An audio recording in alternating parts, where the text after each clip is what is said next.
성남 분당에서 흉기 난동 사건이 벌어졌습니다. 차량을 이용해 인도로 돌진한 피해자는 행인을 친 뒤 인근 백화점에서 흉기를 휘둘렀는데 확인된 피해자는 모두 13명입니다. 새만금에서 열리고 있는 세계 청소년 잼버리에서 어제 개영 직후 100여 명이 온열 질환을 호소했습니다. 학부모 항의가 빗발쳤고 영국은 외교관을 급파했습니다. 강릉의 최고 기온이 38.4도까지 올랐습니다. 밤에도 최저 기온이 30.5도로 초열대야 현상이 나타났습니다. 김은경 민주당 혁신위원장이 노인 비하 발언 나흘 만에 대한노인회를 찾아 사과했습니다. 사퇴는 거부했습니다. LH 부실 시공 원인으로 정관들의 관련 업체 재취업이 지적되는데 재취업 심사에도 취업이 막히는 경우는 10건 중 1건에 불과한 것으로 확인됐습니다. 홍해 물질로 불리는 상온상압 초전도체를 우리 연구진이 개발했다는 소식이 전해지자 국내외에서 갑론을박이 벌어졌습니다. 박영수 전 특검이 화천대유 고문 사직 당시 공직 임용을 사유로 든 것으로 확인됐습니다. 앞서 박 전 특검은 금품 등을 수수한 혐의로 기소된 재판에서 특검은 공직자가 아니라며 혐의를 부인한 바 있습니다.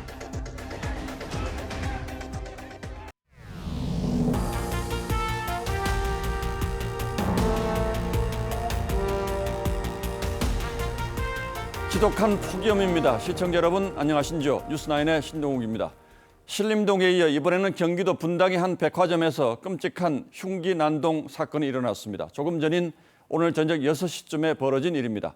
당시 백화점에는 폭염을 피하기 위해서 그리고 퇴근 시간을 맞아 많은 분들이 있었는데 용의자는 피해서 도망가는 시민들을 쫓아다니며 흉기를 휘둘렀습니다. 이 난동에 시민 13명이 중경상을 입었습니다. 먼저 사건 현장으로 가보겠습니다. 구자연 기자가 취재했습니다. 후드티에 선글라스를 쓴 남성이 흉기를 든 채 백화점 안에 있는 시민들을 뒤쫓습니다. 앞서 달리던 여성이 방향을 틀자 다른 남성을 향해 흉기를 휘두릅니다. 이 남성은 곧바로 다른 범행 대상이 있는지 두리번거리며 달려갑니다. 오늘 저녁 6시쯤 분당 서현역 인근의 한 백화점에서 묻지마 흉기 난동이 벌어졌습니다. 시민들은 갑작스런 난동에 놀라 인근 상점으로 급하게 대피했습니다. 머리 다 하고 내려가시다가 갑자기 막 뛰어 올라오시더라고요. 그렇게 올라오고. 흉기 공격을 미처 피하지 못한 9명이 부상을 입고 곧바로 병원으로 이송됐습니다. 피해자는 흉기 난동을 벌이기 전 차를 타고 백화점 앞인 이곳 고가도로 인도로를 지내 시민 4명이 다쳤습니다. 차량으로 먼저 시민들을 공격한 뒤 백화점으로 들어가 추가 범행을 벌인 겁니다. 피해자는 후드티 모자를 벗은 채 태연하게 에스컬레이터를 타고 현장을 빠져나가다 신고 6분 만에 경찰에 붙잡혔습니다. TV조선 구자영입니다. 경찰은 현장범으로 20대 남성을 체포해 경찰서로 압송했습니다. 취재기자 연결합니다. 자, 노도일 기자. 네, 저는 성남 분당경찰서에 나와 있습니다. 예, 20대 남성으로만 알려져 있는데 범인은 어떤 사람인지 확인이 됐습니까? 네, 경찰은 저녁 7시 반쯤 피의자 22살 A씨를 이곳 분당경찰서에 압송했습니다. 하지만 A씨는 이해하기 어려운 말들을 계속 늘어놓고 있어서 정확한 조사가 쉽지 않습니다.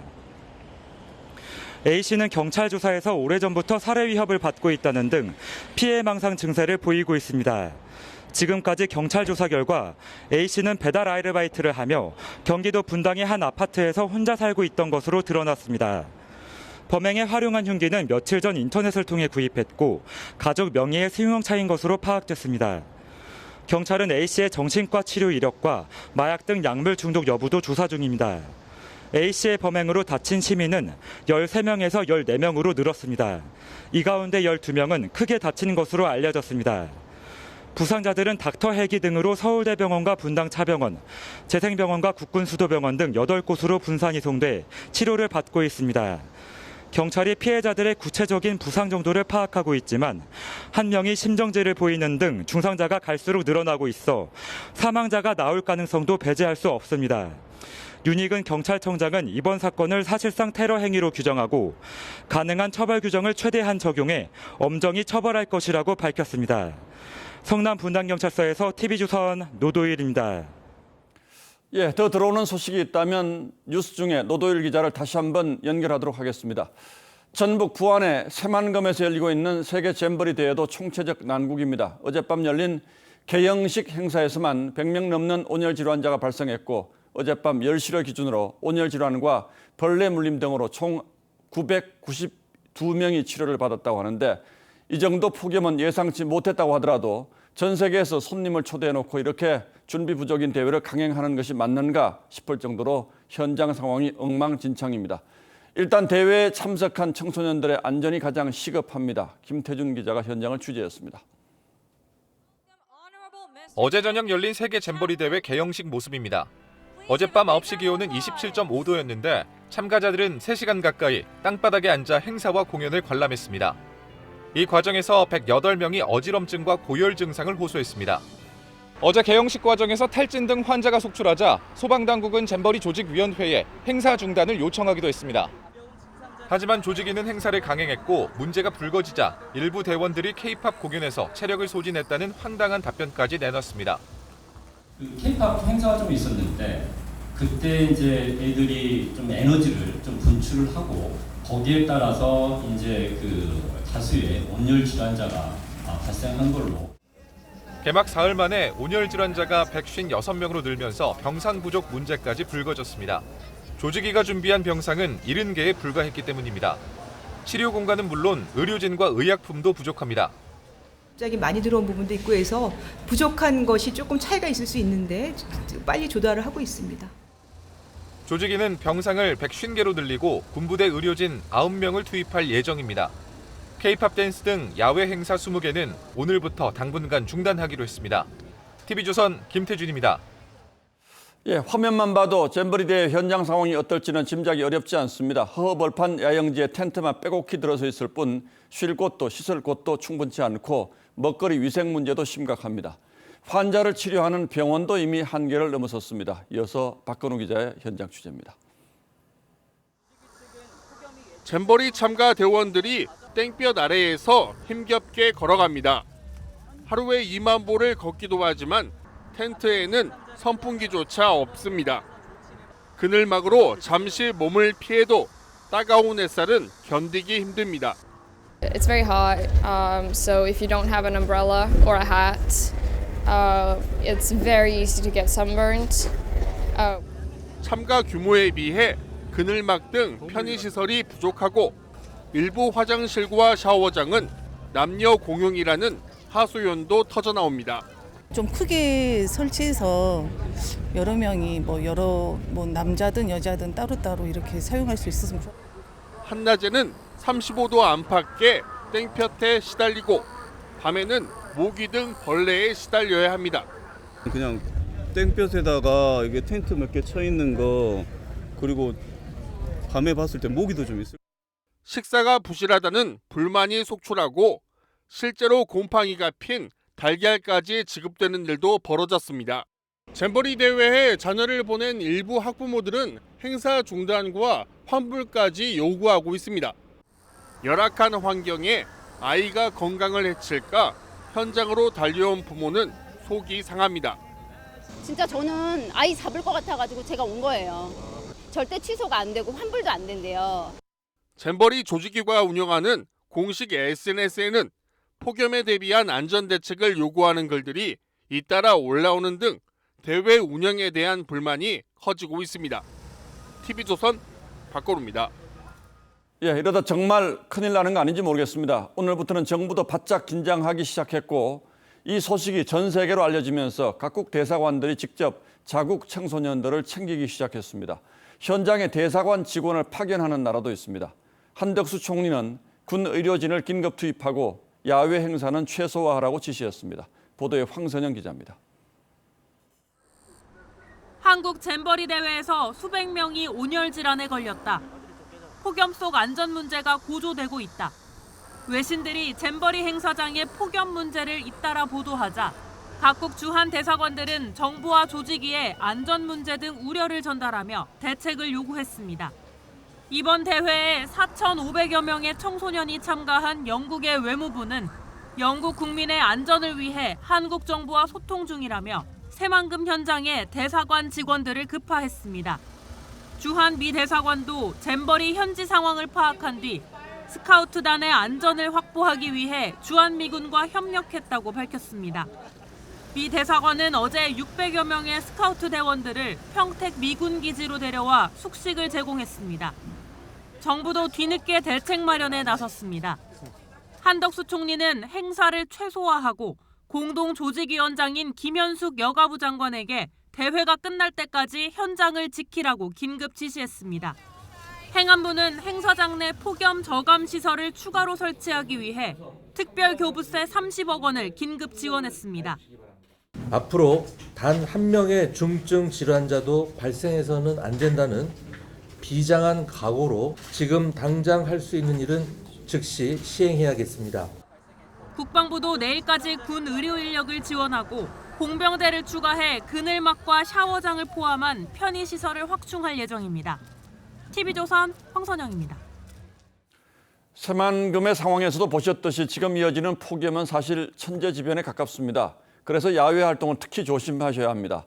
오늘은 올 들어 가장 더웠다고 합니다. 강릉은 어젯밤 최저기온이 30도를 넘는 초열대야 현상이 발생했는데 오늘 낮 기온도 38도를 넘었습니다. 이성훈 기자가 강릉을 다녀왔습니다.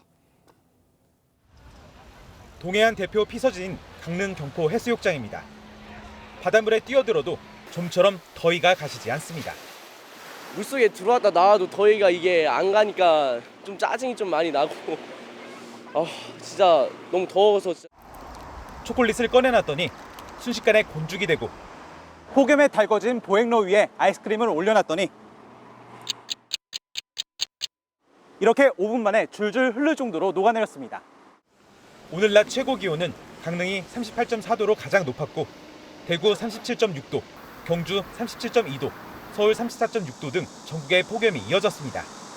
더위 피해가지고 강릉 왔는데요. 여기가 더 더운 것 같아요. 모래사장에 발을 댈 수가 없어요. 팬 현상이 겹친 강릉은 밤에도 열기가 식지 않았습니다. 어젯밤 최저 기온은 30.5도로 초열대야 현상까지 발생했습니다. 선풍기를 틀고 잠에도 땀이 좀 많이 나서 아침에 불쾌한. 나머지 실종자 2명을 찾던 경북 예천의 수색 작업도 폭염으로 차질을 빚고 있습니다. 수색 당국은 지난달 31일부터 오전에만 수중과 하천 수색에 인력을 투입하고 오후에는 드론과 보트 등 장비를 이용한 수색만 진행할 방침입니다. TV조선 이승훈입니다. 날씨가 이 정도면 하던 일도 멈추는 게 마땅합니다만 그래도 일손을 놓지 못하는 분들이 더 많습니다. 건설 노동자, 청소 노동자, 택배기사, 교통경찰관 같은 분들이 대표적이고 특히 농어촌 지역에는 폭염에 무방비로 노출된 분들이 더 많습니다. 이 가운데 외국인 이주 노동자들의 실태를 안혜리 기자가 취재했습니다. 열흘째 폭염특보가 내려진 경기도 포천의 한 채소 농장. 이주 노동자들이 비닐하우스에서 연신 땀을 닦으며 애호박 줄기를 손질하고 있습니다.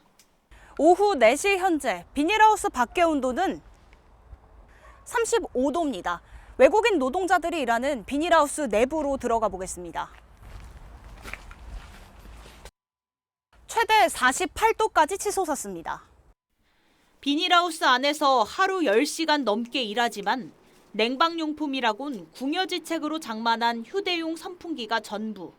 제가 샀어요. 여기서 준 게 아니고 그냥 더워서 샀어요. 나도 더워요. 이마저도 없이 물로 연신 목을 축이는 노동자도 상당수였습니다. 하루에 물 한 몇 병씩 먹는다고 하셨죠? 6, 7명. 6, 7병? 네. 체감온도 35도 이상이면 야외 작업을 중지하라는 정부 권고도 현장에선 지켜지지 않습니다. 오늘 몇 시간 쉬었어요? 1시간? 네. 밥 먹느라? 다 먹고. 불법 건축물 단속에 검정 천막을 덮어둔 숙소도 고역입니다. 일 끝나고 숙소에 들어가서 좀 쉬기라도 해야 되는데 바람이 통하지도 않고 창문도 되게 폐쇄되어 있고. 국내 이주 노동자 온열 질환 발생률은 내국인 노동자에 비해 4배 이상 높습니다. TV조선 안혜리입니다. 이런 폭염 속에서는 당연히 쉬고 싶지만 그리고 일을 멈춰야 하지만 그러나 쉴 수 없는 분들이 우리 사회에는 의외로 많습니다. 이분들이 건강을 해치지 않도록 법도 있다는데 왜 지켜지지 않는지 따져보겠습니다. 자, 홍혜영 기자, 폭염 속에서 일하는 노동자들을 보호하는 법이 있죠? 네, 그렇습니다. 이 산업안전보건법에는 이 고온에서 작업할 땐 사업주가 예방 조치를 해야 한다고 명시돼 있습니다. 이 온도와 습도를 조절하고 환기 장치도 의무적으로 설치해야 하는데요. 이걸 지키지 않으면 징역형까지도 받을 수 있습니다. 문제는 여기에 해당되는 일터의 범위가 너무 좁다는 겁니다. 여기에 해당되는 일터가 어떤 곳들입니까? 네, 사람이 느끼는 체감 온도가 아니라 이 열을 내뿜는 장소를 기준으로 하기 때문에 용광로나 유리공장 같은 곳만 이 고열 작업장입니다. 이 폭염에 취약한 주차장이나 조리실, 물류센터 같은 실내는 물론이고 건설 현장이나 비닐하우스 같은 야외 작업장조차도 해당되지 않습니다. 건설 현장에서 일하시는 분들이나 택배 노동자들이나 이런 분들은 고열 작업에 해당이 되어 있지 않습니다. 그러다 보니까 여러 가지 예방의 조치들을 반드시 이행해야 될 의무가 없는 거죠. 그리고 폭염일 때는 일정 시간 휴식을 취해야 한다는 규정도 있지 않습니까? 네, 그렇습니다. 이 고용노동부가 만든 지침이 있긴 합니다. 이 폭염주의보 발령 시 매 시간 10분, 이 폭염 경보 때는 15분씩 쉬게 하라는 건데요. 이 체감 온도가 무려 33도부터라는 이 기준도 너무 아니하지만 이마저도 강제성이 없는 권고사항일 뿐입니다. 자, 그래서 거의 지켜지지 않고 있는 거고요. 네, 맞습니다. 이 정부의 가이드라인에 따르면 이 체감 온도가 35도 이상인 경우에는 가장 더운 오후 2시에서 5시 사이에는 야외 작업을 중지해야 하지만 건설 근로자 10명 가운데 8명은 작업을 중단한 적이 없다고 답했습니다. 지난달 대형마트 주차장에서 카트 정리를 하다 온열 질환으로 숨진 직원도 휴식 시간이 있었지만 그림의 떡이었습니다. 자, 그렇다면 고쳐야죠. 어떻게 고쳐야 할까요? 네, 폭염일 때는 지자체장이나 노동자에게 작업 중지권을 주고 일용직도 임금을 보전해주는 등 이미 법안들은 발의가 돼 있습니다만 국회가 처리를 안 하고 있습니다. 전문가들은 폭염이 일상이 되고 있는 만큼 보다 적극적으로 대응해야 한다고 지적합니다. 새벽부터 오전까지만 근무한다든지 인원을 더 뽑든지 임시적으로라도 그렇게 가동 원칙을 세우도록 요구하지 않으면 이게 안 지켜질 가능성이 10중 8구인 거죠. 예, 앞으로는 날씨가 더 더워진다고 하니까 차근차근 세심하게 폭염 대책들 정비해 주시길 바라겠습니다. 예, 홍영 기자 잘 들었습니다.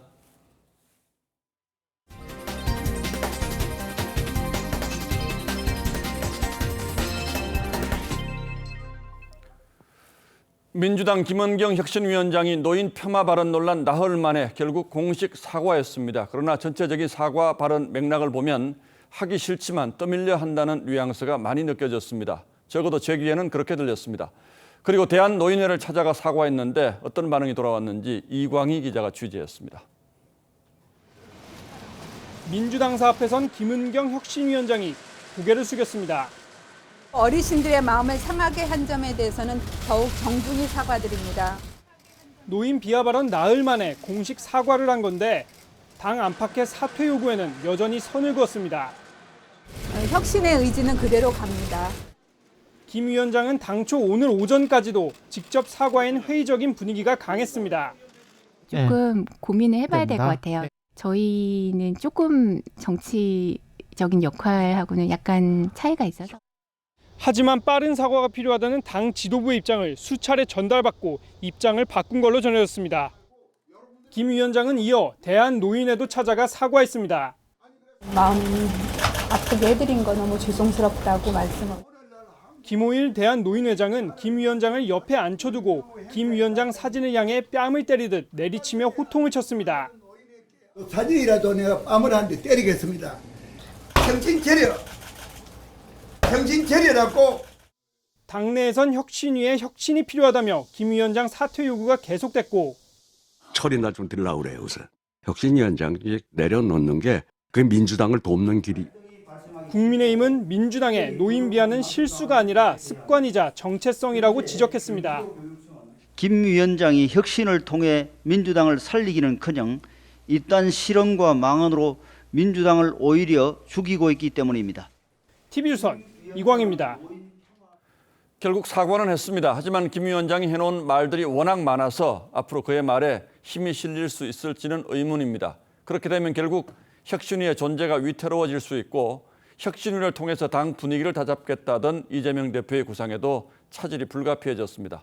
사법 리스크에 혁신위 리스크까지 더해진 형국이어서 이 대표로서는 힘든 8월이 될 가능성이 높아졌습니다.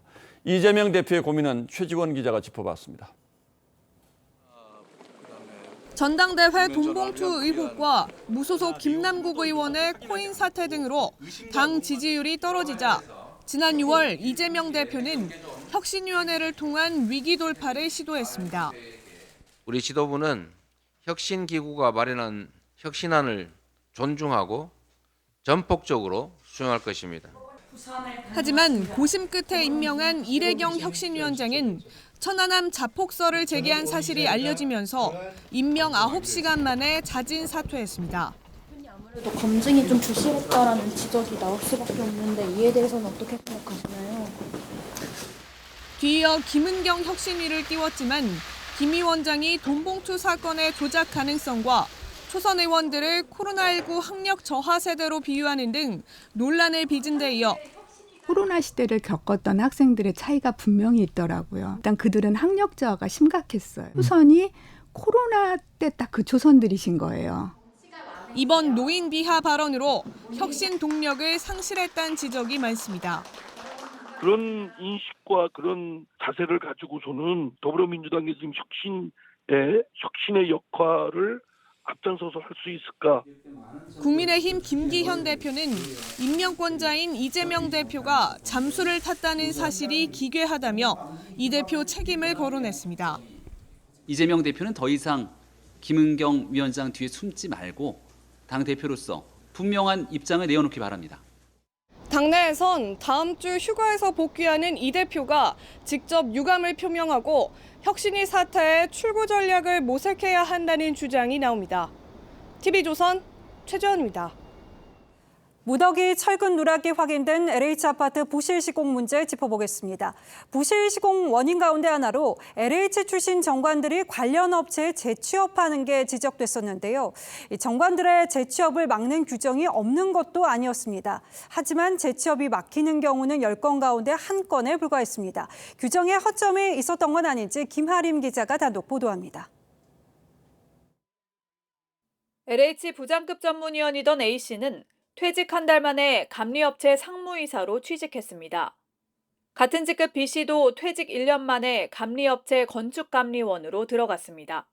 퇴직 후 3년 안에 관련 업종에 취업하려면 심사를 받아야 하지만 공직자윤리위원회가 취업이 가능하다고 판단해 준 겁니다. 최근 14년간 LH 퇴직자 재취업 심사 결과 불가 판정이 난 건 30건 중 3건, 10%에 불과했습니다. 이 중 재취업 승인이 난 12곳은 이해충돌 가능성이 있는 부동산이나 건설업체였습니다. 여기에 이번에 적발된 철근 누락 현장에 감리업체 2곳도 포함되어 있습니다. 2년 전 LH는 땅 투기로 인한 정관예우 비판이 거세지자 취업심사 대상을 임원에서 2급 이상으로 넓혔지만 그 이후에도 21명 중 1명을 제외하곤 모두 심사를 통과했습니다. 취업 후 영향력을 미칠 가능성이 적거나 산업 분야의 발전에 기여할 수 있는 경우 등 취업 제한 예외 기준이 지나치게 모호하기 때문입니다. 재취업 심사 허가 기준이 명확하지 않아 유명무실해진 것 같습니다. 전관과 관련된 불법적인 영향력 행사는 없었는지 꼼꼼히 살펴봐야 합니다. 국토부는 1급 이상 퇴직자가 취업한 회사와 1년 이상 계약을 제한하고 모든 계약의 퇴직자 재직 여부를 확인하겠다고 밝혔습니다. TV조선 김하림입니다. LH 사태 이후 내가 사는 아파트는 괜찮을까 걱정하는 분들 많은데요. 정부가 대들보 없이 기둥만으로 지탱하는 무량판 민간 아파트 293개 단지에 대한 조사를 다음 달까지 마무리하겠다고 했습니다. 이 중에는 무량판으로 주거동을 지은 단지도 105곳이나 포함되어 있는데요. 만약 주거동에서 부실 시공이 발견될 경우 파장은 더욱 커질 전망입니다. 김연아 기자가 보도합니다. 정부가 다음 주부터 무량판 구조 민간 아파트 293개 단지 안전점검에 나섭니다. 조사 대상에는 무량판 구조로 주거동을 지은 아파트 105개 단지가 포함돼 있습니다. 무량판 구조 아파트에 이미 15만 세대가 거주 중이고 현재 공사 중인 주거동도 10만 세대 규모입니다. 만약 이 가운데 부실 시공 사례가 적발될 경우 입주민과 입주 예정자들의 반발은 더욱 격화될 전망입니다. 안전에 대한 책임을 위반한 사항에 대해서는 관계 법령에 따라 등록 취소, 영업 정지, 벌금 등으로 강력하게 처벌토록 하겠습니다. 정부의 조사 과정도 곳곳이 험로입니다. 이미 입주한 세대 내부 점검은 페인트와 벽지 제거 시 입주민의 동의가 필요하고 아파트 25만 가구를 2달 안에 전수조사하는 건 업체와 인력을 총동원해도 쉽지 않다는 분석입니다. 이와 함께 철근 누락 아파트 입주 예정자에겐 계약 해지권을 주고 입주자에겐 손해배상을 하겠다고 밝힌 당정 방침도 단지별 상황이 제각각이라 접점 모색까지 긴 시간이 필요합니다. 보강을 안 하고 굉장히 위험한 상태로 이러면은 주장할 수가 있겠는데 중대한 하자가 맞다라고 인정받기는 어려울 거예요. 정부는 무량판 구조 아파트의 전수조사 결과 등을 토대로 10월 중에 종합대책을 발표합니다. TV조선 김민아입니다. 건설업계 전반으로 시야를 넓히면 부실 시공 문제는 더 심각합니다. 정부에 접수된 아파트 하자 분쟁만 연간 4천 건에 달할 정도인데요. 최근 논란이 된 철근 누락은 그야말로 빙산의 일각입니다. 뭐가 문제인지 정수영 기자가 현장을 돌아봤습니다. 지난 5월 초 입주를 시작한 인천의 한 아파트. 입주 이틀 만에 높이 1m, 길이 20m의 옹벽이 무너졌습니다. 밑부분에 배수시설을 만들지 않은 부실 시공 탓입니다. 시공사는 사고 이후 조경 구간에 추가로 배수시설을 설치하고 옹벽을 재시공했습니다. 이외에도 사전 점검에서 16,000건이 넘는 하자가 접수됐습니다. 싱크대 약간 어긋난 거, 코드치 잘 안 된 거, 리스펙 봤어요. 각종 보강 공사에도 주민들은 여전히 불안합니다.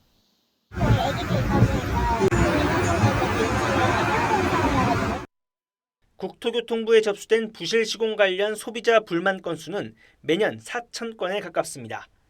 올해 상반기도 1,200건을 넘어섰습니다.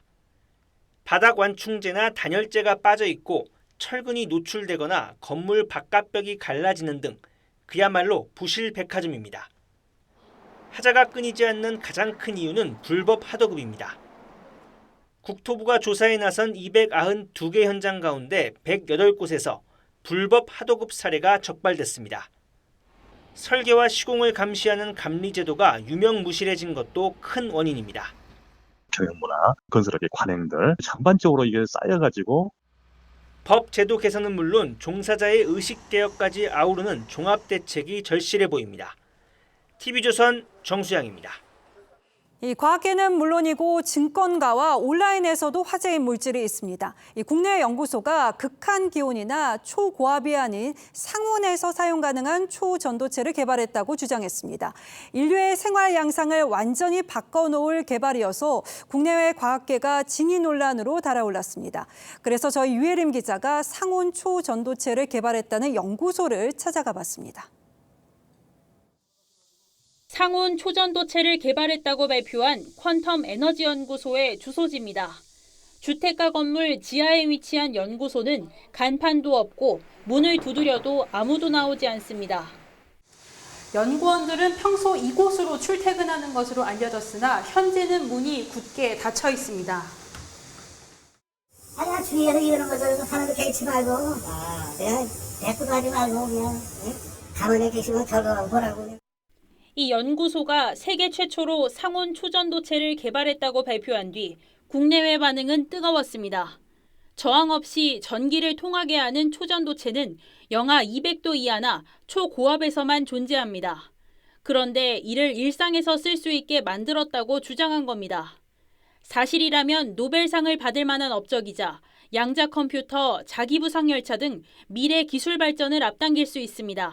실생활을 하고 있는 이 온도에서 초전도 현상이 발현되는 물질이라는 뜻이기 때문에 여러 가지들을 만들어 볼 수 있다는 점에서 온라인에는 애국가 화면에 넣어야 한다. 새빛 둥둥섬이 진짜 뜰 수 있다는 게시글이 등장했습니다. 일명 초전도체 테마주까지 등장해 이상 급등 현상도 나타났습니다. 논란도 뒤따랐습니다. 해당 연구소가 대기업들의 이름을 파트너사로 무단으로 도용한 사실이 드러나 오늘 홈페이지가 폐쇄됐습니다. 기대와 의구심이 교차하는 가운데 퀀텀 에너지 연구소 이석배 대표는 연락이 닿지 않았습니다. TV조선 유해림입니다. 네, 관건은 실현 가능한 연구 성과냐인데요. 각국의 연구소별로 서로 다른 입장을 내고 있습니다. 우리나라도 관련 학회가 검증위원회를 구성해서 사실 규명에 나섰습니다. 계속해서 박상현 기자입니다. 검은 점으로 보이는 물질이 눕혀지고 세워지기를 반복합니다. 중국 화중과학기술대 연구팀이 공개한 실험 영상인데 국내 퀀텀 에너지 연구소의 제조법대로 LK99를 만들어 보니 초전도체의 특성인 물체가 공중에 뜨는 반자성 효과가 나왔다는 겁니다. 미국 로렌스 버클리 연구소 역시 논문 내용을 시뮬레이션한 결과 이론적으로는 가능하다는 긍정적인 평가를 내놨습니다. 하지만 중국 베이양대가 초전도체가 아니라 새로운 반도체 물질로 추정된다며 부정적인 입장을 내놨습니다. 우리나라 과학계 역시 완성된 단계가 아닐 수 있다는 시각이 많습니다. 초전도가 된다고 하더라도 산업적으로 쓰이기 위해서는 제조상의 재현성, 생산성, 신뢰성 여러 가지가 이제 만족이 돼야 되거든요. 국내 초전도 저온 학회도 검증위원회를 구성해 검증에 나섰습니다. 앞서 학회는 영상에서 초전도 물질이 전기 저항이 없어지고 내부 자기장을 밀어내는 마이스너 효과를 보이지 않는다며 초전도체가 아니다는 입장을 내놨습니다. 꿈의 물질로 불리는 초전도체 개발 논란. 검증위는 퀀텀 에너지 측의 샘플을 제공받는 대로 교차 검증을 통해 이달 22일쯤 중간 발표를 할 계획입니다. TV조선 박상현입니다. 이른바 대장동 50억 클럽의 당사자로 지목돼 검찰 수사를 받아온 박영수 전 특검이 한 달여 만에 또 구속영장 실질 심사를 받았습니다. 구속 여부 결정은 밤늦게나 내려질 것으로 보이는데요. 앞서 계속해서 특검은 공직자가 아니라면서 혐의를 부인해온 박 전 특검이 화천대유에 낸 사직서에서는 공직 임용을 사유로 든 것으로 확인됐습니다. 조성호 기자의 단독 보도입니다. 지난 6월에 이어 두 번째 영장 심사를 위해 서울중앙지법에 출석한 박영수 전 특검. 번번이 송구스럽습니다. 있는 그대로 법정에서 말씀드리겠습니다. 검찰은 2차 구속영장에 박 전 특검 딸이 화천대유에서 받은 11억 원에 대해 청탁금지법 위반 혐의를 추가했습니다. 특검 재임 기간에 이루어져 공직자 범죄로 판단한 겁니다. 박 전 특검은 같은 혐의가 적용된 가짜 수산업자 사건 재판에서 특검은 공직자가 아닌 사인이라는 논리를 폈습니다. 하지만 2016년 11월 박 전 특검이 고문으로 있던 화천대유에 제출한 사직서엔 자필 서명과 함께 공직 임용 이유로 사직한다고 쓴 것으로 확인됐습니다. 청탁금지법 적용을 피하려는 현재 주장과는 배치되는 내용을 스스로 남긴 셈입니다. 검찰은 오늘 검사 6명을 투입해 박 전 특검 관련 혐의를 입증할 220여 쪽 자료를 재판부에 제출했고 50억 클럽이 이슈화된 직후 휴대전화를 부수는 등 증거인멸 정황도 뚜렷하다고 강조했습니다. 증거인멸을 시도했다는 게 왜? 박 전 특검 측은 혐의를 전면 부인한 것으로 알려졌는데 영장 발부 여부는 오늘 밤늦게 결정될 전망입니다. TV조선 조성호입니다.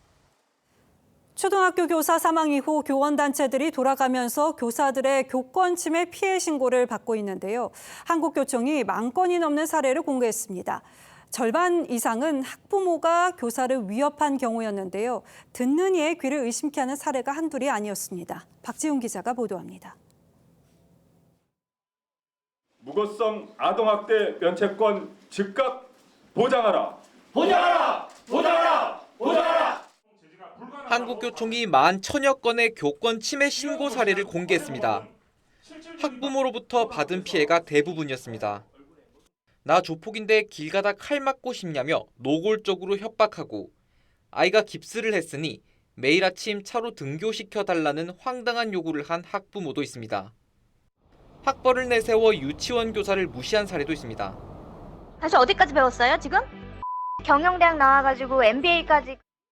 한국교총이 받은 교권 침해 신고 10,000여 건 중 8,300건은 학부모가 원인이었습니다. 특히 전체의 절반 이상은 아동학대로 신고하겠다는 위협이나 폭언이었습니다.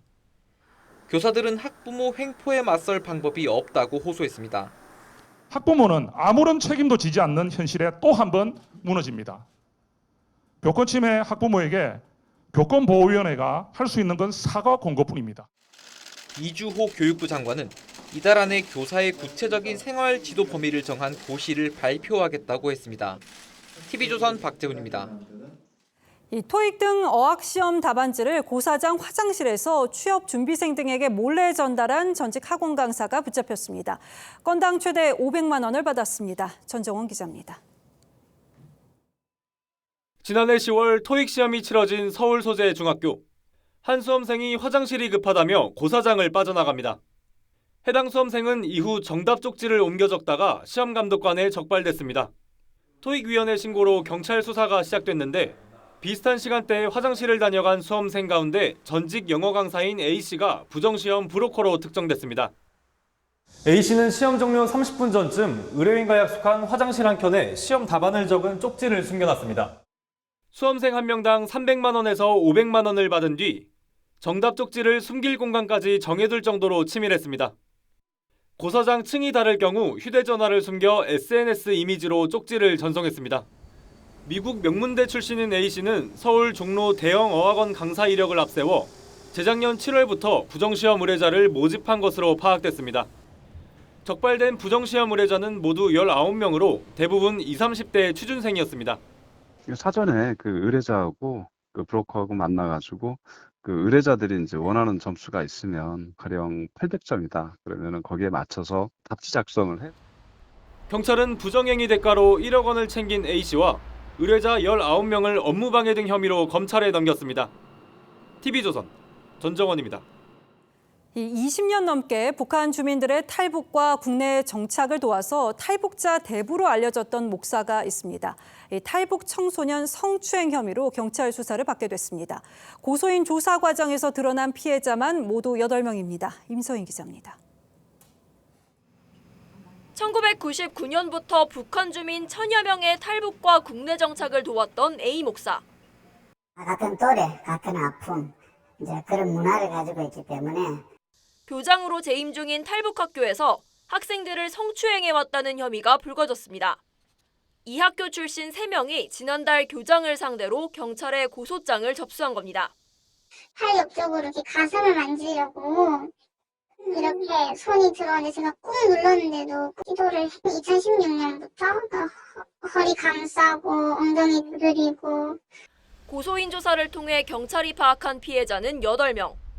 피해 당시 이들은 11살에서 17살로 미성년자였습니다. 경찰은 A 목사를 아동 청소년 성보호법 위반 등의 혐의로 입건하고 출국 금지했습니다. 목사님 안 계십니다. 그냥 가세요. 경찰이 조사한다는데 왜 그래요? 가요. 경찰 수사를 전후해 A 목사가 피해자를 상대로 회유와 협박을 시도했다는 주장도 불거졌습니다. 자기의 행적이 모두 한순간에 무너진다고 너가 다시 돌아오면 미국 어학연수를 보내주고 혜택과 후원을 다 지원해주겠다. 경찰은 학교 압수수색을 통해 확보한 CCTV 등 증거 자료를 분석한 뒤 이르면 다음 주 A 목사를 소환해 조사할 계획입니다. TV조선 임서인입니다. 이동관 방송통신위원장 후보자에 대한 인사청문 요청안이 국회로 넘어갔습니다. 야당은 이 후보자가 이명박 정부 시절 방송 장악 문건을 만든 장본인이라고 공세를 펴고 있는데 박지원 전 국정원장이 관련 문건을 직접 봤다고 주장하면서 논란이 더 커졌습니다. 최민식 기자가 이동관 후보자를 둘러싼 논란을 취재했습니다. 민주당은 오늘도 이동관 후보자의 사퇴를 요구했습니다. 홍보수석으로 활약했던 이명박 정부 시절에 언론장악 계획을 수립하고 당장 후보자직을 내려놓기를 촉구합니다. 이 후보자가 과거 이명박 청와대 홍보수석으로 있으면서 국정원을 동원해 방송장악 문건을 만들었다는 건데 박지원 전 국정원장은 해당 문건을 직접 봤다고 주장했습니다. 그리고 저는 그 문건을 조금 봤어요. 검출을 하면은 원장한테 일단 보이게 돼 있어요. 직접 보지만은 제가 얘기는 할 수 없고. 하지만 이 후보자는 국정원에 해당 문건 작성을 지시한 적도 보고받은 적도 본 적도 없다며 무책임한 카더라식 폭로라고 반박했습니다. 그러면서 문건 작성을 지시했다면 200여 명이 구속된 문재인 정권의 적폐청산 수사에서 살아남을 수 있었겠냐고 반문했습니다. 국회에 제출된 인사청문 요청안과 함께 이 후보자 재산 내역도 공개됐는데 민주당은 이 후보자가 배우자에게 아파트 지분 1%를 증여한 사실을 문제 삼고 있습니다. 지난 2001년 7월 사들인 서울 잠원동 아파트 지분 1%를 재건축조합이 설립된 직후인 2010년 4월 아내에게 넘겼는데 증여세를 줄이기 위한 꼼수라는 겁니다. 이 후보자는 조합원들이 꺼려하던 대의원을 맡으면서 최소한의 조건을 맞추기 위해 1%만 증여한 것이라고 밝혔습니다. TV조선 최민식입니다. 감사원이 MBC의 대주주인 방송문화진흥회 권태선 이사장을 불러서 조사했습니다.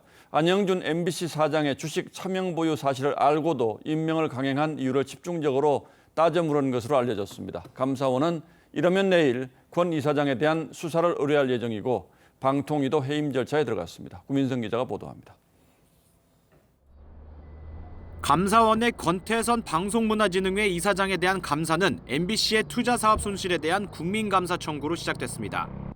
권 이사장은 오늘 오전 감사원에 출석하며 MBC를 장악하기 위한 시도라고 주장했습니다. 공영방송 MBC를 장악하기 위한 그 윤석열 정부의 무법적 행태가 아닐 수 없습니다. 이 과정에서 보수 성향의 MBC 노동조합 관계자들과 충돌하기도 했습니다. 방문진을 제대로 못 지켰으면 책임을 지셔야죠. 감사원은 방문진이 안영준 MBC 사장의 주식 차명 보유 의혹을 알고도 임명을 강행한 건 업무방해와 직무유기라고 보고 있습니다. 안 사장이 2013년 한 벤처기업으로부터 거액의 공짜 주식을 받았다는 의혹이 제기됐지만 방문진은 이름만 빌려줬다는 안 사장의 해명을 듣고 올해 초 임명을 강행했습니다. 감사원은 또 방문진이 감사원 감사를 거부하고 일부 자료를 폐기한 정황도 파악했는데 이르면 내일 업무방해와 감사 거부 등의 혐의로 경찰에 수사를 의뢰할 예정입니다. 방통위는 권 이사장에게 인사청문을 위한 해임 처분 사전 통지서를 보내는 등 해임 절차에 들어갔습니다. TV조선 구민성입니다. 앞서 뉴스 첫머리에 전해드린 분당 백화점 흉기 난동 사건, 그 사이에 더 취재된 게 있는지 현장 기자를 다시 한번 연결해 보겠습니다. 노도일 기자, 범인은 현장에서 검거가 됐죠? 네, 경찰은 오늘 저녁 7시 반쯤 피해자 A씨를 이곳 분당서에 압송해 조사를 이어가고 있습니다. A씨는 경찰 조사에서 오래전부터 살해 위협을 받아왔다는 등 피해 망상 증세를 보이고 있습니다. 지금까지 경찰 조사 결과 A씨는 배달 아르바이트를 하며 경기도 분당의 한 아파트에서 혼자 살고 있던 것으로 드러났습니다. 범행에 활용한 흉기는 며칠 전 인터넷을 통해 구입했고 가족 명의의 승용차인 것으로 파악됐습니다. 경찰은 A씨의 정신과 치료 이력과 마약 등 약물 중독 여부도 조사 중인데 일단 마약 간이 검사 결과에선 음성으로 나왔습니다. A씨는 현재 이해하기 어려운 말로 횡설수설하고 있어 정확한 범행 경위는 아직 확인되지 않고 있습니다. A씨의 범행으로 다친 시민은 13명에서 14명으로 늘었습니다. 이 가운데 12명은 크게 다친 것으로 알려졌고 60대 중반 여성은 차량 돌진 시 충격으로 심정지 상태로 이송돼 상태가 위중한 것으로 전해졌습니다. 부상자들은 서울대병원과 분당차병원, 재생병원과 국군수도병원 등 8곳으로 분산 이송돼 치료를 받고 있습니다. 경찰이 피해자들의 구체적인 부상 정도를 파악하고 있지만 중상자가 갈수록 늘어나고 있어 사망자가 나올 가능성도 배제할 수 없습니다. 윤익은 경찰청장은 이번 사건을 사실상 테러 행위로 규정하고 가능한 처벌 규정을 최대한 적용하여 엄정히 처벌할 것이라고 밝혔습니다. 성남 분당경찰서에서 TV조선 노도일입니다. 록펠러 센터와 세계적 명품 거리가 있는 미국 뉴욕이 이주민 문제로 골머리를 앓고 있습니다. 수용할 곳이 없다 보니까 거리에 노숙자들이 넘쳐납니다. 뉴욕시는 물가가 싼 다른 도시로 가달라고 호소할 정도입니다. 류주영 기자입니다. 인도를 점령하고 누워있는 사람들. 건물 외벽을 따라 늘어선 긴 줄은 끝이 보이지 않을 정도입니다. 뉴욕 맨해튼 한복판에서 노숙 행렬이 이어지고 있습니다.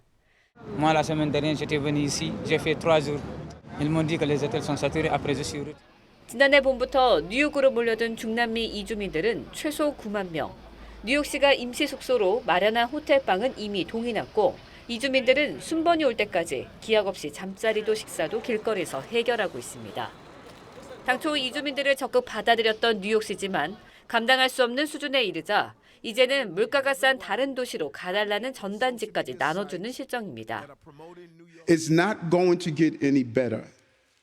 From this moment on, it's downhill. There is no more room. 중남미 국경의 보수 성향 주지사들은 코로나 이후 국경이 열리자 많은 이주민들을 버스에 태워 민주당 강세 지역인 뉴욕과 시카고 등으로 보내왔습니다. 뉴욕과 같은 상황을 미리 겪은 시카고는 이미 지난 5월 도시 비상사태를 선포했습니다. TV조선 류주연입니다. 발달 장애인과 비장애인이 함께 여는 국제음악축제죠. 올해로 10년을 맞은 스페셜 뮤직앤아트 페스티벌이 막을 올렸습니다. 모두가 음악으로 하나 되는 특별한 현장에 박소영 기자가 다녀왔습니다. 10년 전부터 비올라를 연주해온 발달장애인 박수환 씨. 유명 비올라 연주자이자 교육자인 최은식 교수 앞에 서자 긴장감을 감출 수 없습니다.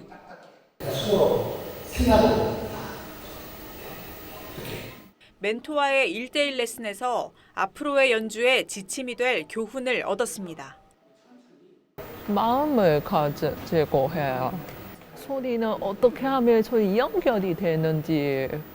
전 세계 유일한 발달장애인 음악축제 스페셜 뮤직앤아트 페스티벌이 10년째를 맞았습니다.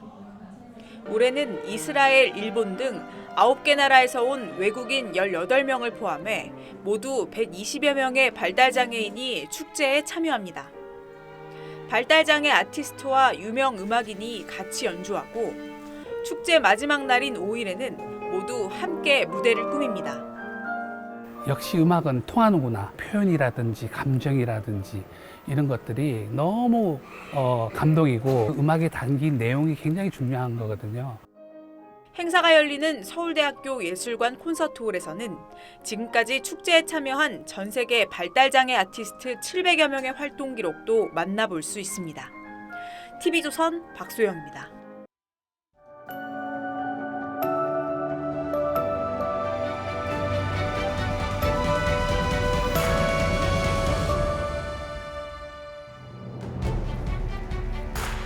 여름 숲에 쥐다래 덩쿨이 진분홍 잎을 드리웠습니다. 보잘것없는 꽃 대신 벌 나비를 꾀려고 잎을 붉게 바꾼 겁니다. 쥐다래 사촌 개다래는 이렇게 하얀 빛을 띠죠. 꽃도 아닌 것이 꽃 흉내를 내는 안간힘이 안쓰럽습니다. 그런데 20세기 초 독일의 화가 렌바허는 변화와 적응을 한사코 거부했습니다. 자신을 비롯한 가족이 카메라를 매섭게 쏘아보며 이렇게 사진을 찍어서 그림으로 옮겼죠. 사진에게 존재를 위협받던 초상 화가가 마지막까지 적개심을 뿜어낸 작품입니다. 19세기 혼돈의 과도기에 집권했던 멕시코 대통령 쿠먼 프로토는 개혁을 위해 희대의 셀프 쿠데타를 일으켰습니다. 자신을 대통령에 옹립했던 집권 세력이 시대를 거스르는 입법과 정책을 밀어붙이자 군사를 일으켜 그들의 본부를 장악한 거죠. 그는 스스로를 해임했고 스스로 추방명령도 내렸습니다. 그리고 개혁 정치가 후아레스를 대통령에 앉히고 유럽으로 떠났습니다. 그는 개혁의 덕목을 행동으로 유감 없이 증명해 보였습니다. 하지만 이런 경우는 어떻습니까? 김원경 민주당 혁신위원장이 여론의 압박을 못 이겨 결국 나흘 만에 사과했습니다. 하지만 사퇴 요구는 일축했죠. 혁신의 의지는 그대로 갑니다. 그런데 혁신을 말하기엔 이미 너무 많은 말을 했습니다. 이제 곧 60인데 교수라 철없이 지내서 정치 언어를 잘 모르고 깊이 숙고하지 못했다고 했습니다. 철없는 60이라는 얘기가 듣기 민망하고 불편한 건 저뿐만이 아닐 듯합니다. 논란 와중에 윤석열 밑에서 임기를 마치는 게 엄청 치욕스러웠다고 한 건 대통령 비하라기보다는 자기 비하에 가까웠습니다.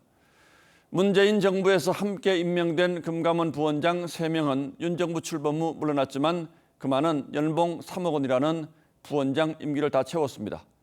그러고 나서 치욕이라니 대체 이 말을 어떻게 이해해야 합니까? 소란은 요란하게 일으키면서 정작 쇄신은 잠잠합니다. 1호 혁신안 불체포 특권 포기는 의총에서 정당한 영장 청구라는 토를 달아 유명무실해졌습니다. 그런데도 그는 군말 없이 넘어갔습니다. 체포 동의안 기명 투표는 이재명 대표 방탄이라는 반발에 흐지부지합니다. 이낙연 전 대표를 정면 공격한 것도 공정성을 의심받기에 충분했죠. 이래저래 혁신의 주체가 아니라 혁신 대상이라는 말이 끊이지 않습니다. 9시간 만에 물러난 첫 혁신위원장에 이어 그를 모셔오면서 이 대표는 이렇게 말했죠. 우리 당과 정치를 새롭게 바꿀 수 있도록 이름부터 역할까지 모든 것을 맡기겠습니다. 그런데 이 대표는 김 위원장의 내유 외강에 가타부타 말이 없습니다.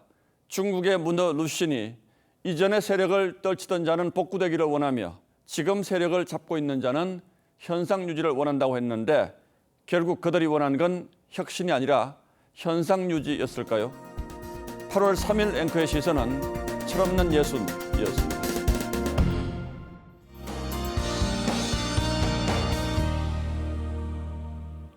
더위의 기세가 매섭습니다. 지난밤 초열대야 현상까지 나타났던 강릉은 오늘 38.4도까지 오르면서 올여름 최고 기온을 다시 한번 경신했고요. 전국 많은 곳이 35도를 넘어섰습니다. 당분간 이렇게 낮에는 폭염이 또 밤엔 열대야가 반복되며 심한 더위가 이어질 것으로 보입니다. 특히 주말에는 서울의 낮 최고 기온이 36도까지 올라가며 올 들어 가장 덥겠습니다. 건강 잘 챙기셔야겠습니다. 내일도 충청 이남으로는 요란한 소나기가 지날 때가 있어서 우산 챙기시는 게 좋겠습니다.